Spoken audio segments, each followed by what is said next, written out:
Welcome to Crosspointe. Welcome to Crosspointe. Welcome to Crosspointe. We are an inclusive faith community seeking to live out the loving, just, and generous way of Jesus.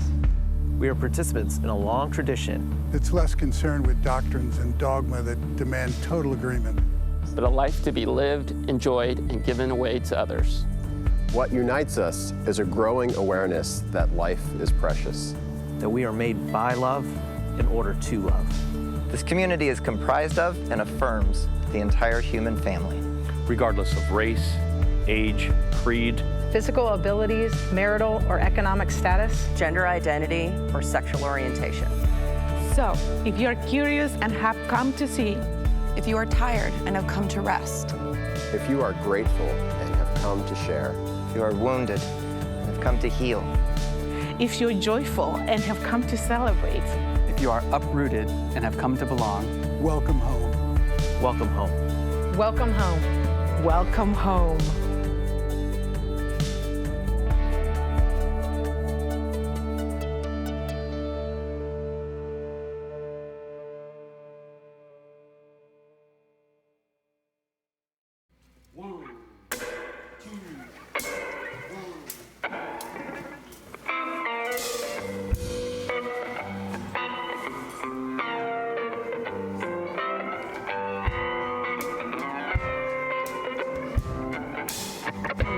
There's not a friend like the lowly Jesus. No, not one. No, not one. None else could heal all our souls' diseases. No, not one. No, not one. Jesus knows all about our struggles. He will guide till the day is done. There's not a friend like the lowly Jesus. No, not one. No, not one. Yeah.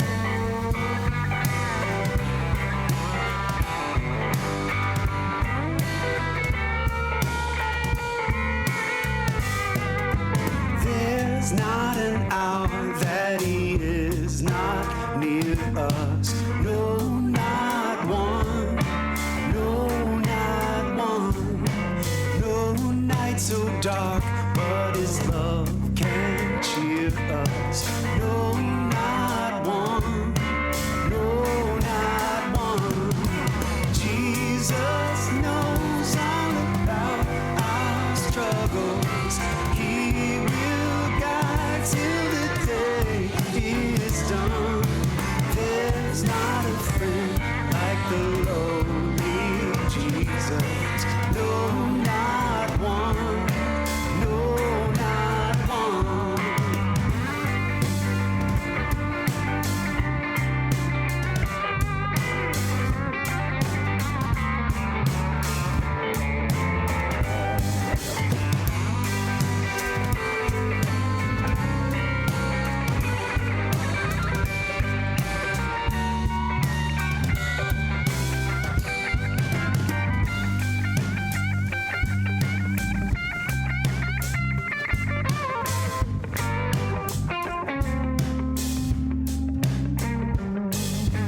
Did e'er a saint find this friend, forsake him?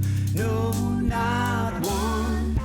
No, not one. Or sinner find that he would not take him? No, not one. No, not one. Jesus knows all about our struggles. He will guide till the day is done. There's not a friend like the lowly Jesus. No, not one. No, not one.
1, 2, 3.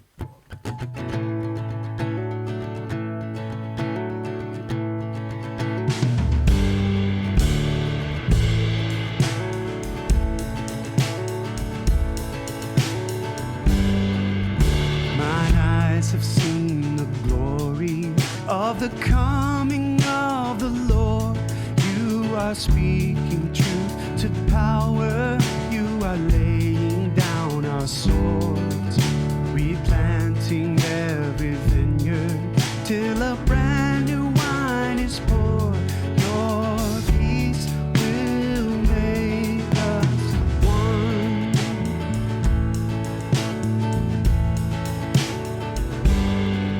I've seen you in our home fires, burning with a quiet light. You are mothering and feeding in the wee hours of the night. Your gentle love is patient. You will never fade or tire. Your peace will make us one.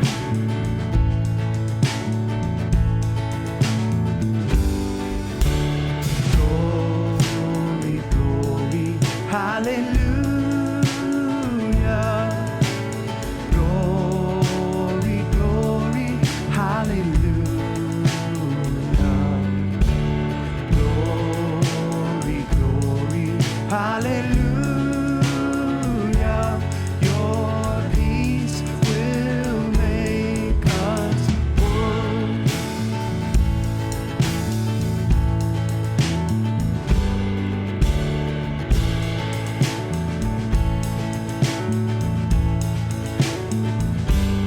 In the beauty of the lilies, you were born across the sea with a glory in your bosom that is still transfiguring. Dismantling our empire till each one of us is free. Your peace will make us one.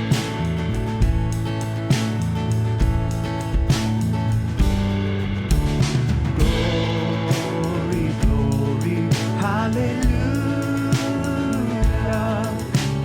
Glory, glory, hallelujah. Glory, glory, hallelujah. Your peace will make us one.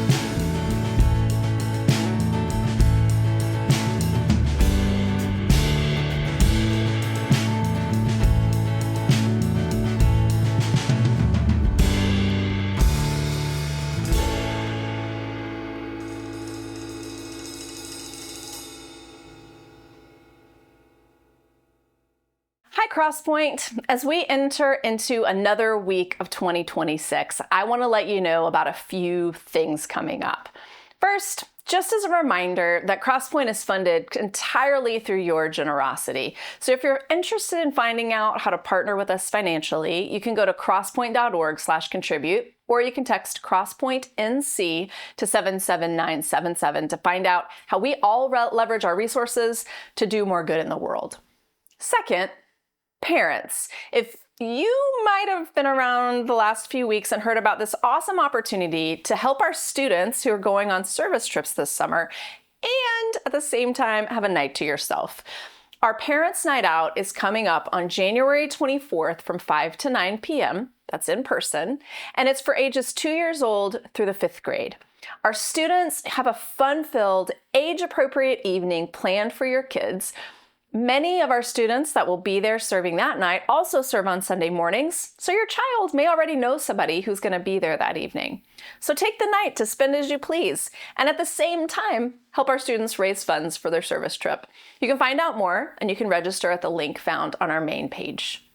We also know that January can be a time to try new things, to get connected or reconnected with community, with one another, and we have several ways you can do that within Crosspointe groups.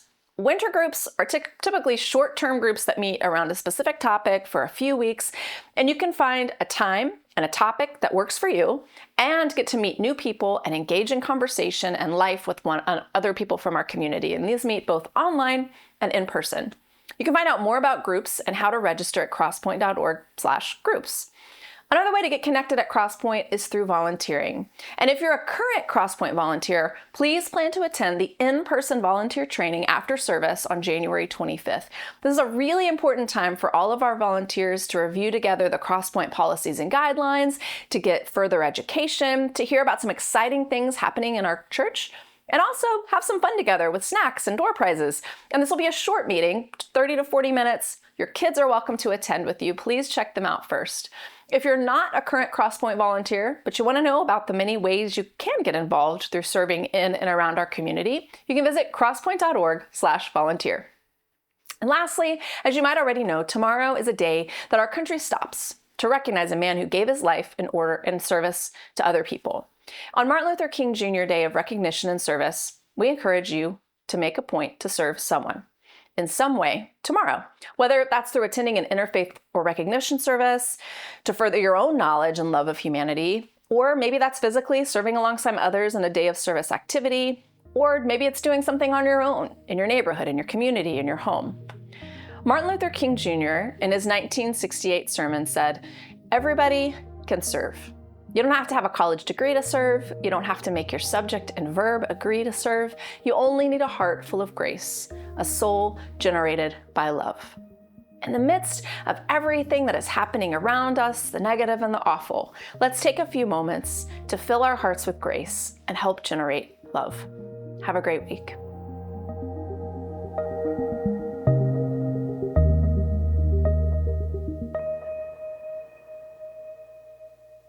Hey, good morning, friends.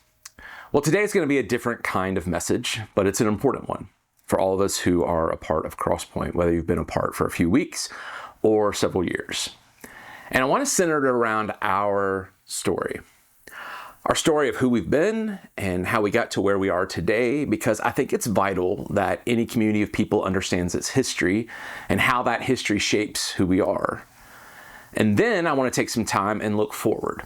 And I want to share with you another chapter of our story that we're going to be stepping into and our hopes for what that will look like and how we can contribute to more good, hopefully, in the world together.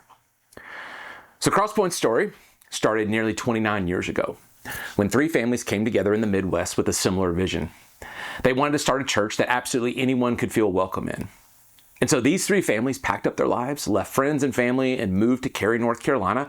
They didn't have a church denomination or another church launching them into existence. They didn't have any outside funding sources. They just picked up and moved, found side hustles, and started inviting people to this new church that they were starting. A local movie theater ended up allowing them to use space on Sunday mornings, and so they sent out postcards to all their surrounding zip codes. And then on October 19th, 1997, they opened their doors for the first time. And they were blown away when 327 kids and adults showed up. Well, over the next few years, Crosspointe's attendance continued to grow.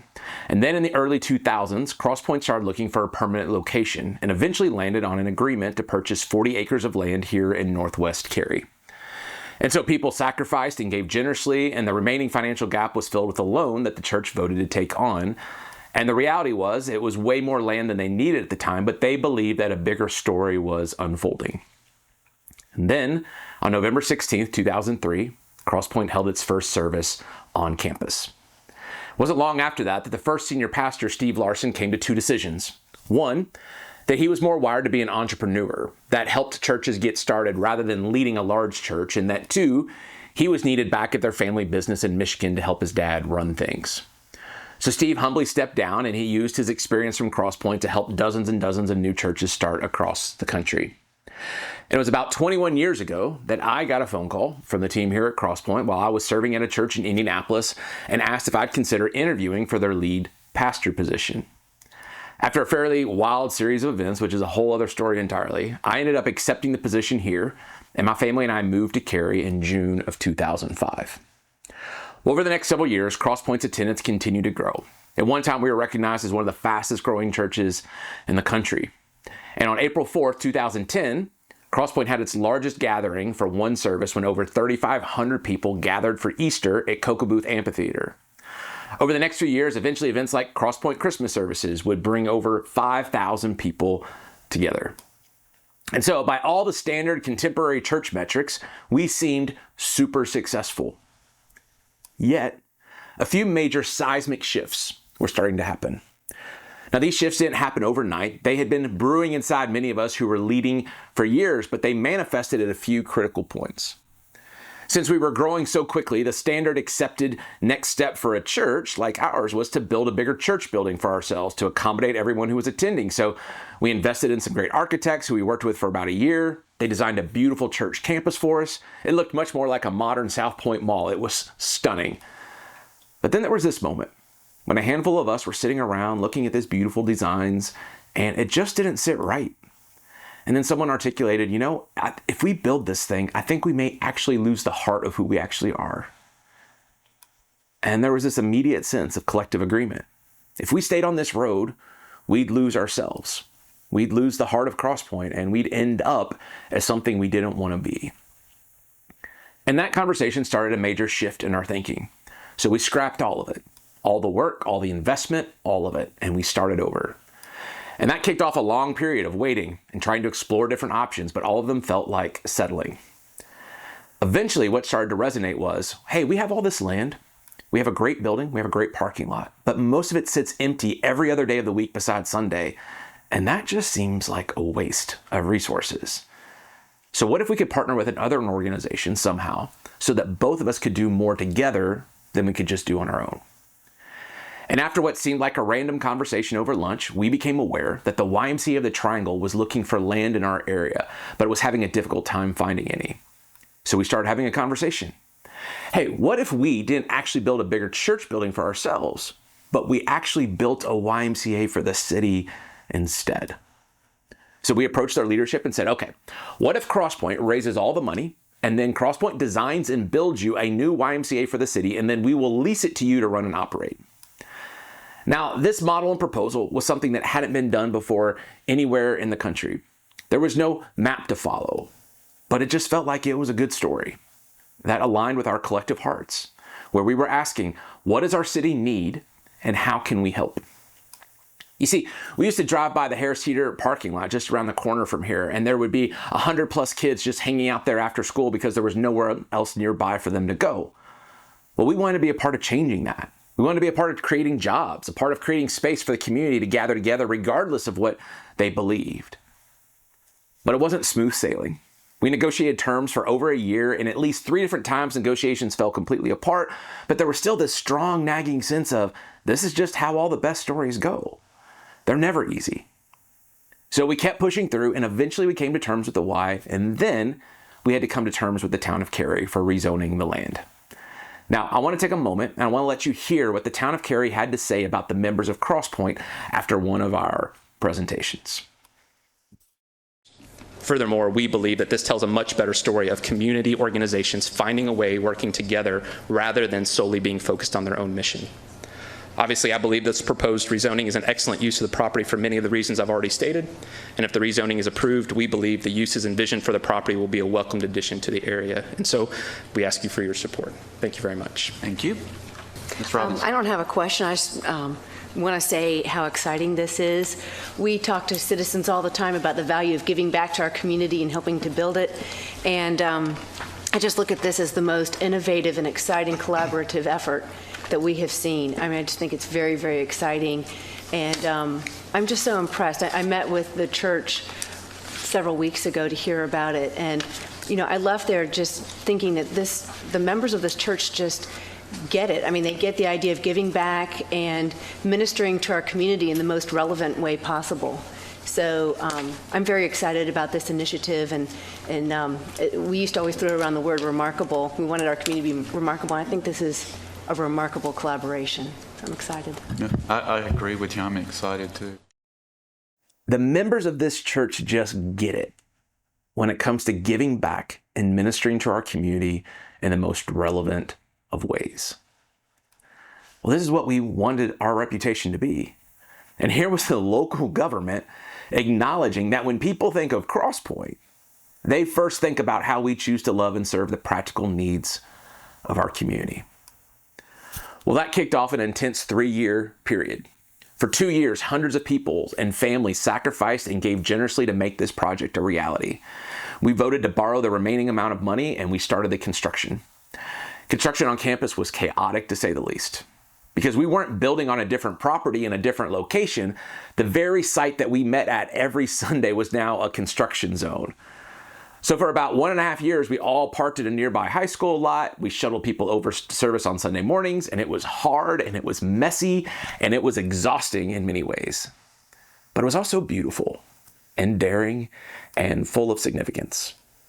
We tried to be very intentional and tell a story with every part of the construction of the building, even repurposing all the trees that we had to take down the property that ended up being all the wood that you see throughout the campus today. And then, on October 4th, 2017, the doors of the YMCA officially opened.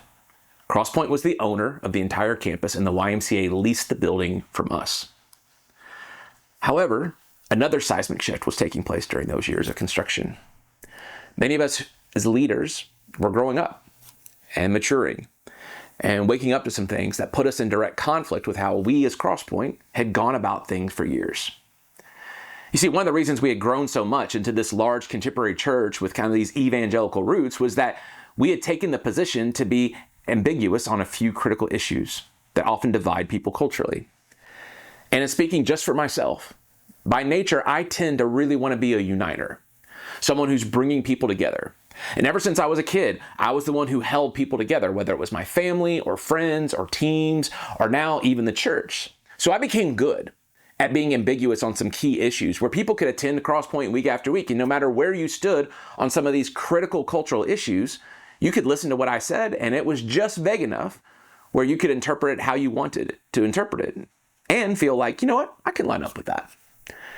And one of the things we even used to say was, you know what, we don't take hard stances on issues because when you take a stand, you stop walking with people, and we want to walk with people. And again, our intentions were good. We were intending to try to bring people together, but internally, with myself and some other leaders, there was this seismic shift brewing where that no longer felt honest. It no longer resonated with how we understood Jesus. And then one day, Steve Doherty was recapping a conversation to me that he had had with a friend who's gay. And this friend had asked us about our church's position on LGBTQ plus rights. And Steve shared our public position, how we as a church try to keep everyone at the table, how we try to provide space for people's minds slowly to be changed by learning to do life with people who share different perspectives, where they can listen to each other and have compassion on each other. And in response, his friend articulated, you know what, that sounds nice and all, but here's the thing. Whenever you choose to stay in the middle or sit on the fence on an issue of justice and equality, the only voices that benefit are the oppressive ones. Essentially, what you're doing is you're asking a vulnerable target group to minister to their oppressors by letting the oppressor set the terms and the timetable. And as Steve unpacked his friend's response, in that moment, something permanently shifted inside many of us. His friend was right. The Jesus we knew stood with the oppressed and the marginalized, not with the religious gatekeepers. Jesus didn't try to appease both groups. He took sides. And I became acutely aware that my sitting on the fence had hurt specific people. And it had piled on hurt that people of faith had participated in causing for far too long. But as someone who desperately wanted to hold people together, I knew this would blow things up. It would have major costs. Pastors from other churches took conversations I had had with them about my honest wrestlings, and they started calling our money lender, which was a faith-based lender for the loan on the YMCA, and they pressured them to call our loan for breach of, quote, biblical values. And I was scared. We had a $24 million YMCA building project that could all collapse, and that pressure was intense. And so out of fear, I still dragged my feet for a while, because frankly, I wanted it to be easier, to be convenient. To say it plainly, my white American heterosexual Christian self hadn't never really had to realize the pain and cost of actually confronting injustice. But eventually, the heart of Crosspointe broke through. One of our values that shapes us today goes like this. We're a faith community who doesn't align with partisan politics, but will actively speak out and work against injustices and systems that oppress people and creation. But back in 2014, while that was real to us, we were just figuring out what that looked like and sounded like. And this also happened to be the 18 months leading up to the national election cycle in 2016, which was a crazy time. Almost on the regular, there was extremely harmful rhetoric, racist rhetoric that demeaned, hurt, and fueled violence against marginalized groups of people from people in power, for people trying to gain power. And that rhetoric was being cloaked in this idea of Christian or biblical values. And so we spoke out about it.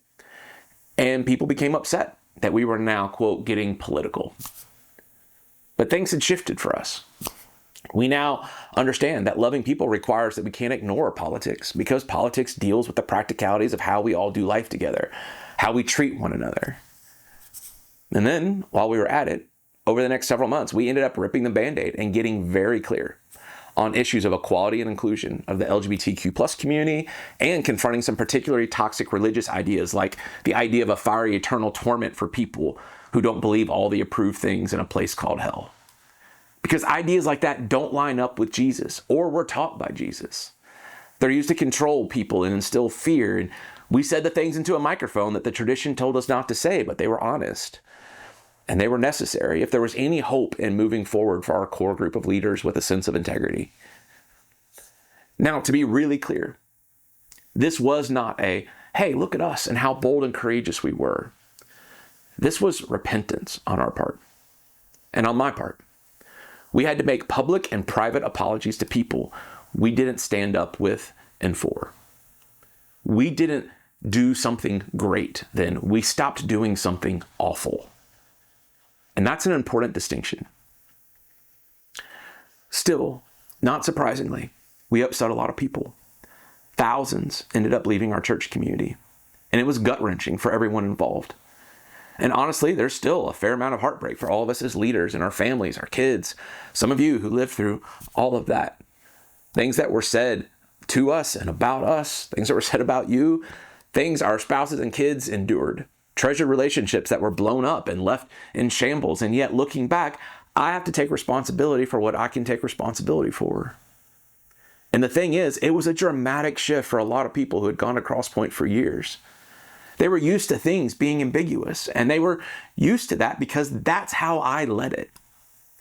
And that's on me. So it makes sense that when things were no longer ambiguous, for some people, they were angry, and they were experiencing their own form of grief and loss. What they had grown comfortable with had changed. They had invested themselves into this community, at least somewhat based on how I presented things to be, and that rug got pulled out from underneath them. And so again, their anger and disappointment makes sense in a lot of ways. And I'm certain there are some things if we as leaders had to do a do-over on, we'd certainly do differently. It was new territory for us too. I mean, what do you say and not say into a microphone? What do you post and not post on social media when you're a pastor? Who makes up the rules on any of that anyway? But we were growing up and we were maturing and we were beginning to understand much better what it means to love your neighbor as yourself. And so we had to figure out how to align every part of what we said and did with that. But the thing is, I think that's the point, right? I mean, we're supposed to be growing and changing and learning and maturing as we grow older. And that's true of us as individuals, and it's true of us collectively as Crosspointe. And it's true of your leaders and pastors as well. Yet that runs in direct opposition to a narrative that many of us grew up around faith were handed, that being faithful means never changing. It means still seeing God and the Bible and faith through the same filter we were presented as children. And so those conflicting narratives understandably crashed into each other, and it was hard. But I believe it was necessary to get us to move forward in a much healthier, loving way. And we've tried to do just that. So just to pause in our story for a moment. Today, at every level of our leadership structure at Crosspointe, our board, our teaching team, our staff, at every level of our leadership, we have men and women and BIPOC and LGBTQ plus members. Because we believe that makes us healthier, wiser, and more informed on how to best to love. We continue to be a completely independent, non-denominational church. We don't have any ties to any larger networks or national groups. But one of the things that can make people rightly nervous about that is people wonder about accountability, especially for a person in my role. But just to reassure you, we have a board of volunteers from Crosspointe community who I'm accountable to. who can get together and fire me at any point, who have to sign off on how every dollar is spent. And I just want you to know, that's a really good and healthy thing for a church and for any organization. However, getting back to our story, practically speaking, when thousands left the church, we had to figure out how to try and survive. So we made drastic cuts. We laid people off. Those leaders that remained took significant pay cuts, and we chose to pivot on our relationship with the YMCA. We knew getting out of debt was going to be critical to survival. So we approached the YMCA with another proposal. Hey, what if we sold the buildings and the campus back to the YMCA, and we worked out an arrangement where we can still meet on Sundays, rent-free for a decade to get our feet underneath us and contribute to common area maintenance, and then reevaluate as we go. So in January of 2020, we sold the campus back to the YMCA and got the church debt-free, having no idea the benefit of that timing when the pandemic would hit 2 months later. And then we would be exclusively online for the next 2 years. Yet, being forced to go online opened up our connection to people literally across the world who didn't know a church community like Crosspointe existed. And the YMCA continues to be a fantastic partner with us in so many different ways. We love working with the Y still to this day and are so grateful for our partnership. And what we dreamed, hoped, and sacrificed for in the beginning is happening every day of the week. Over 1,000 people from all walks of life and all types of backgrounds walk through the doors of our Y. The parking lot is filled every day, and today our YMCA now serves more kids and students than any YMCA in the nation. Friends, any way you slice it, that's just a good story. When we came back in person after the pandemic, we had spent 2 years paying people's rent and medical bills and continued to learn and grow and change, and it was tough to imagine us going back to a large-scale production on Sunday mornings with huge screens and lights and trying to create an impressive experience that wowed people. So instead, we decided to simplify things a lot. And frankly, we swung too far in the opposite direction at first. But our intentions were good. At the time, we were like, we're going to strip everything down. When people sing, they need to hear each other. We're going to put them in the round so that they can look at one another in the eyes. We're going to turn the lights on full blast so everyone can see everyone. And then we're going to get in circles every week and we're going to talk so that no one, so that people can know one another, because actually community is the point. Relationships are the point, not what's happening just on the stage. But over time, we continued to grow and mature, and we listened, and eventually we were like, it's actually helpful maybe to dim the lights some, and we don't actually like other people staring at one another the whole time. And sure, we can talk in groups a few times a year, but not every week, where we're inducing anxiety to those that are on the more introverted scale. So we adjusted, and we made changes, and we'll continue to, because that's what healthy communities do. But by far the most important part of our story was that many of you that are here today, you stayed. Whether in person or online, you stayed. You grew and you changed with us. You encouraged, you took your own hits for staying and still stayed. You offered grace. You continued showing up, contributing financially, being even more generous, and trusting that God was weaving a good story, a better story. And you chose to move forward with us to where we collectively believed the Spirit of God was leading us rather than retreating to what was more comfortable, safer, and simpler in the past. You stayed. You didn't walk away. You leaned in. And that, friends, has made all the difference. And it's allowed Crosspointe to survive and for new people to join this story today. And whenever people across the country ask me how a church like Crosspointe's able to exist, I tell them about you. Because you are the most critical part of this story. And now we come into the more present part of our story. Just over a year ago, I shared with all of you a couple important conversations I'd had recently, with one of them being a wonderful professor and psychologist and preacher, Dr. Shaniqua Walker-Barnes. And after spending a weekend here with us at Crosspointe and preaching on a Sunday, she and I sat down for lunch, and she said to me, "You know what? Here's the reality, Jonathan. Right now in our culture, the voices, platforms, and faith organizations that lead with fear and threat, that are systematically trying to exclude and devalue certain people, the reality is they're very well funded, they're very organized, they're very strategic, and they're very intentional. We see it every day in our culture. But the voices, platforms, and faith organizations that are trying to push against that are trying to lead with love, a passion for justice and peacemaking, the reality is they are not well-funded, they're not organized, they're not very strategic, and they're not very intentional. Everyone feels pretty isolated and alone. And then she said, I'm wondering if Crosspointe could consider helping with that. And helping all these people not feel so isolated and alone, and finding ways to bring people together to do more good in the world. And while I didn't know what that looked like, the heart behind what she was asking resonated with what I know the heart of Crosspointe to be. So we just kept listening. A few months later, we received a call from another author and leader, Sarah Bessey, asking if we as Crosspointe would consider taking over this global community known as Evolving Faith, a community with tens of thousands of people across the world who share a similar heart as Crosspointe, but that they needed more leadership into the future or it was just going to disband. We weren't sure how it was all going to play out, but we felt like rather than waiting around for someone else to step up and do something, that we had to try. After all, we can certainly all agree there's too much finger pointing and blaming going on in our world today, waiting around for someone else to do something. So just over a year ago, I shared with all of you that our staff and board had said yes to Evolving Faith. That's similarly to when we built the Y, to try to find ways to build bridges locally so that our surrounding neighbors knew they had a place to belong. This seemed like an appropriate next chapter in our collective story, where we could take our same heart and extend the borders a lot wider nationally and globally to try to make sure that people who felt isolated or unwelcome in a faith community knew they had a seat at the table and that they belong. Now the challenge became, well, how do we fund it? Because we were committed to not jeopardizing or limiting the work we already do through Crosspointe day in and day out. And so we knew we had to find ways to get creative. So just over a year ago, I sat down with someone who had experience with grant funding, and I asked if I could pick their brain.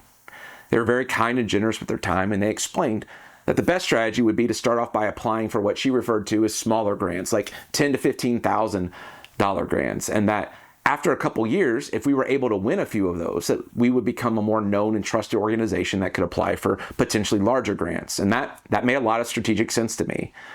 So I began talking with others, and then at the end of December of last year, our teacher in residence, Jeff Chu, called me one day and said, hey, I know you're looking into grants. I just saw one posted through Eli Lilly, the massive drug company, and their foundation, and they're offering one on storytelling and faith, and I think it'd be worth your time to check it out.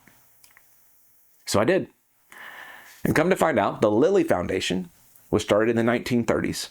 It was written into the bylaws of the Eli Lilly company that a percentage of the profits every year would go into this foundation for charitable giving. So you can imagine that for a company that does tens of billions of dollars in revenue each year, their foundation has accumulated a lot of money through the years. And thankfully, they strive to do a lot of good with that money. But the thing about this particular grant was that it wasn't one of their smaller grants. They wanted to put more substantial resources behind it. So for obvious reasons, that made it much more intimidating, especially to someone like myself who had never attempted to write a grant before. And it definitely didn't fit with the plan of, well, just get your feet wet with some smaller grants first and kind of learn the ropes a bit. But I couldn't shake that what they were asking for aligned well with who we are. The invitation from the Lilly Foundation was, we recognize that there's a lot of negative stories about faith in the world, many of which have been rightly earned. But we also believe there's a lot of good happening in the world that doesn't get nearly the same amount of attention. So we're soliciting proposals for storytelling projects to uplift more of the good stories going on in our world. And when I read that, I was like, dang, this is something I think we could do. And I think we could do really well. One of the quotes we often share around here is from Richard Rohr, where he says, the best criticism of the bad is the practice of the better. And good stories do that. They don't dehumanize people, they humanize them. They don't add to the noise of the arguments and cynicism and blaming. Rather, stories can change hearts. They have the ability to change mindsets about people, and when done well, they help move the needle of cultural conversations. After all, there's a reason so much of Jesus' teaching was conveyed through telling stories. And so ultimately we decided to try because I figured, you know what, if nothing else, we'll learn a lot about the process that will hopefully pay off more in the future. And as a result, this last year has involved a lot of writing, a lot of planning, a lot of strategizing behind the scenes. The initial pitch we made for our storytelling project was dozens of pages long. Still, when we got into this, I had no idea what the competition would be like. No idea. Well, it turns out that over 1,200 nonprofit organizations applied for this same grant. But when summer came around, they announced that we were actually named a finalist, along with other organizations such as Harvard University, the University of Southern California, University of California at Berkeley, World Vision, Baylor University, the Veritas Forum, and the Children's Defense Fund of Washington, D.C. So when our name came out on the finalist list, you can imagine there was quite a bit of like, one of these names is not like these others. Still, it was incredibly humbling, but it also meant heading into a much more rigorous finalist round. So what followed were more months of planning and writing. And then in the fall, we submitted a 71-page proposal for a project that would take the next 5 years. And all that leads to December, just a few weeks ago, when the Lilly Foundation announced that they had chosen to award 47 total grants ranging from $2.8 million to $5 million. And as a part of that, they awarded our project with Evolving Faith $5 million. Yeah, it's pretty wild and still hasn't quite sunk in yet. But I wanted to make sure and share the news with all of you. So there's certainly not time to walk through all the details here, but very briefly, our project is entitled, Now We're Talking, Unheard Stories of God's Love, and the Table Inviting Us All. The project's slated to take place over the next 5 years and has 3 main components to it that this grant will fund. So part 1, we're calling Wisdom from Our Elders, where we're going to professionally film and then make easily shareable the stories of elders across the country who have endured through long histories of questions and injustices and cultural challenges, and yet have still not lost hope or become calloused or given into cynicism. In the midst of some unsettling times, we really think their wisdom and stories, which can often be neglected or minimized, can really help anchor all of us and offer some encouragement in how to move forward really well. Part 2, we're calling Good News of Making the World Better. And this is going to target middle school, high school, and college age students. Because we recognize that for a lot of young people across the nation, they've been exposed only to a very limited perspective of faith based on the context they grew up in. So by using a fast-paced storytelling style that's already popular on social media, we want to help broaden their perspective of good news by featuring stories of Gen Z and millennials who are involved in efforts that their generation already cares about. Faith-informed values like equality and reconciliation and inclusion, and especially highlighting the stories of those whose experiences have been historically diminished across a wide spectrum of social categories. And then lastly, part 3, we're calling Bread, Wine, Story, and Song. We're going to take what we've done with Story Night that our own expert storyteller Steve Doherty has led here at Crosspointe over the past decade, where we get together and we have 6 to 8 people share real life stories. And then we're going to take it on the road twice a year to different cities across the country. And as part of the event, we're going to also cater a sit-down dinner for everyone who attends. We'll have a musical guest. We'll create a great evening for people to come together with others from various backgrounds in their regional area to help them see they're not as alone and isolated as they may think. And we're hopeful that these 3 things can help push some more good into the world. So we're going to give it a shot. Now with that, here's a few more things that I just want to add. The grant from Lilly will fund every aspect of these 3 projects. The film crews, the travel expenses, the dinners, any additional contracted staff, the back-end operations, all of it. We're not having to spend a single dime out of our funds here at Crosspointe. We don't have to have a special financial campaign. We don't have to ask any of you for additional money to pull any of it off. Our board has already approved an 88 line item budget that basically amounts to about $1 million a year each of the next 5 years to fund these projects from the grant. In terms of scope, starting next year, we plan to do about 2 of these dinner events a year, and we'll film about 4 of the elder and student pieces each year. And we believe that's really manageable, and there's money allotted for Evolving Faith to contract with different part-time people and staff to execute on various aspects of the project. One of the questions I've been asked in the past few weeks is, why do I think Lilly chose to award us this grant? Again, when you consider the other organizations that were finalists and the fact that we've never submitted any type of grant before, let alone a massive grant of this size. On the surface, it's a bit mind-boggling for sure, but Here's how I've answered that question. One, we've partnered with a California filmmaker who we've known for 18 years, who regularly participates in our online community here at Crosspointe and is deeply aligned with our values. But he and his team have been filming shows for the likes of HBO and Amazon and the Magnolia Network in the last several years. They do incredibly high quality work. And so their willingness to sign on from the beginning of this proposal, I have to imagine, gave Lily some confidence that we were going to do this well. Secondly, this project stands on the shoulders of the global impact, community, and influence that Evolving Faith has had for the past 9 years under the leadership of the late Rachel Held Evans, Sarah Bessie, and Jeff Chu. With nearly 100,000 social media followers, email subscribers, and online participants, 1 million+ downloads of their podcast, and thousands who have attended their past gatherings, this creates a strong foundation of potential momentum for these kinds of stories to get shared and have influence in the world. And then lastly, it's because of all of you who call Crosspointe home, who have been and are currently a part of this ongoing story, who have tackled major initiatives like a $24 million YMCA project and have executed on it, who have shown we can be trusted to show up and be generous and to be great stewards of every dollar spent and be a healthy community striving to do really good things in the world and love our neighbors well, who have persevered when circumstances were hard and found a way to keep moving forward. As many times as I try to tell all of you that who we are together really is incredibly unique and that it's critically important for us to keep showing up in the world together the best that we can because it matters, because it provides hope and healing and it helps people know they're not alone. I hope this moment serves as a tangible validation of that reality, of just how special this community is. That it's not just me blowing smoke. But just as one example, this past week, someone from Florida posted this in the Evolving Faith online community. They wrote, "I just want to let everyone know that since finding out about Crosspointe Church in Cary, North Carolina, from this community, I've finally felt proud to be part of a church again. The opening video, the worship team, the relevant and honest message delivered every week, it's everything I've been looking for in a church. I just wish I lived in Cary so I could join in person." You see, ultimately, who we are together is ultimately why I believe Lily chose to trust us with these resources. So thank you for being you and for showing up online and in person with your hearts and your time and your energy and your generosity and your love and your resolve to live out a better story in the world.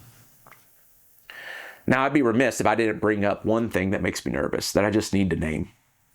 When anyone hears this news, there's a very natural temptation to assume, wow, Crosspointe and Evolving Faith were just awarded $5 million. I mean, they have plenty of money now. We don't need to fund Crosspointe anymore. So just to be perfectly clear, 0 of the $5 million is going to Crosspointe's operating budget. The things we do week in and week out together. The rent and the medical bills we pay for people, the events for students and kids, the salaries, the funerals and care we provide, the operating expenses, all the things. The $5 million goes into a separate Evolving Faith bank account. And while Evolving Faith exists as a DBA, a doing business as, under the nonprofit status of Crosspointe, and so yes, technically we are the stewards of all of it, we're held accountable by our board and by the Lilly Foundation to make sure that each dollar is used to fund the project outlined in the grant over the next 5 years. So I'm going to ask that those of you who fund Crosspointe that you don't stop. Because there's nothing about what we're doing here at Crosspointe that's slowing down or backing off. Rather, Crosspointe continuing to be healthy and thriving and funded is what will create the foundation and fuel the success of what we're already doing together, as well as these national and global projects through Evolving Faith. Again, doing things nationally and globally through the Evolving Faith brand enables us to not try to push our particular church here at Crosspointe to everyone across the country, but allows us to bring a wide array of people from all different types of faith backgrounds and traditions together. And that hopefully helps create a larger collective voice and much better momentum in the world. So, to wrap all this up, author Tim O'Brien writes this. It says, storytelling is the essential human activity. The harder the situation, the more essential it is. And we're in a cultural moment where we desperately need to tell authentic, compelling stories that humanize people that are being dehumanized by certain rhetoric, that broaden perspectives, that encourage and soften hearts, that inspire people toward living out a better story in the world together.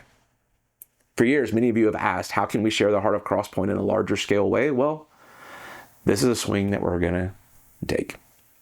Robert McKee puts it this way. He says, storytelling is the most powerful way to put ideas into the world. Nat Simmons proposes, if you wish to influence an individual or a group to embrace a particular value in their daily lives, tell them a compelling story. So we're going to try to do our best to do that, to tell some compelling stories and see if the heart of Crosspointe and evolving faith together can help influence a bit more good and love in the world. Thanks for being a part of this ongoing story. We'll certainly share more details and ways to get involved and help if you want as we get started. But as always, I'm incredibly honored to serve with you and be on this journey together. Your love to Crosspointe. We'll see you next week.